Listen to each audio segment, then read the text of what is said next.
Tiniyak ng Department of Social Welfare and Development na may aayusin nila ang sistema ng pamamahagi ng 5,000 pisong ayuda sa drivers na apektado ng mahal na presyo ng langis.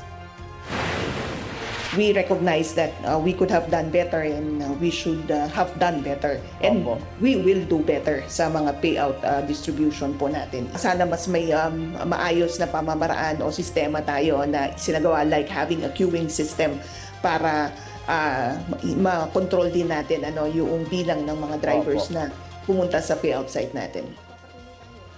Sinabi yan ni DSWD Assistant Secretary Irene Dumlao sa panayam ng unang balita sa unang hirit matapos masawi ang isang motorcycle taxi rider na pumila sa Quezon Memorial Circle nitong Sabado.